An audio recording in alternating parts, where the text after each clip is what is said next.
Good day mga kapiso. Guys, ngayong umaga ay i-update ko kayo sa ating dalawang sisiw na ngayon ay 1 week old na sila. Ayan na po sila guys. Oh. Ngayong araw ang ating topic ay paano ba natin malalaman kung ang sisiw pa lang ay babae o lalaki o rooster or hen. So may mga paraan yan guys, no? So una-una ay tulad nitong isang itim na ito. Ito scientific daw ito, sabi sa aking informante. Ayan o, tingnan natin yung pakpak niya yan. Pag daw yung balahibo ay hindi pantay, no? Yan, katulad yan.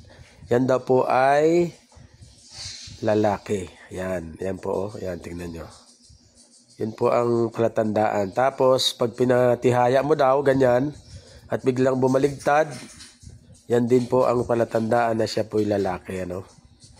Traditional ata yon yung ganyan. Ano, bumabaligtad siya, oh. Talagang bumabalik siya sa ano niya, sa pwesto niya. So yun po ang dalawang paraan. Ang pangatlo, kaso lang din natin ma-focus yung point down niya, tingnan mo yan, pag binuka mo, at mayroon siyang kuntil doon sa loob, yan daw po ay lalaki. So tingnan natin itong isa, itong pula, ayan. Parang hindi ko kasi masyado kasi mahaba na yung kanilang balahibo, mahaba na. Dapat to mga 1 day old pa lang. Pero parang tingin ko lalaki din kasi yung tingnan natin kanyang balahibo. Tingnan natin yan hindi rin pantay tingnan nyo. Mahaba yung yung kabilang parte. So mukhang lalaki din pareho ito. Ayan tingnan nyo. So yun po guys ang paraan daw paano malalaman. Ayan tingnan mo, hindi rin pantay Yan. Tapos tingnan nga natin sa yung patihaya natin kung anong mangyayari. Tingnan natin. Kita mo, bumabangon din siya.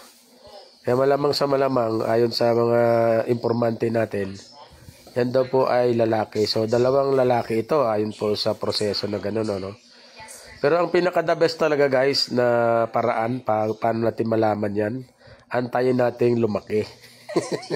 Yun po ang pinaka-the best sa lahat. Walang sabla yun yung time mo lumaki. Kaso lang sa mga sa mga market pag lalo na nagbebenta ng mga sisiw, so may paraan sila para malaman ka agad. At least meron ka ng idea kung ilan yung babaeng bibilin mo o ilan lalaki ang bibilin mo doon sa market, So ayan mga kapiso. Thank you for watching at sana nakatulong din ito sa inyo sa mga nagmamanok dyan. Thanks for watching. Bye-bye.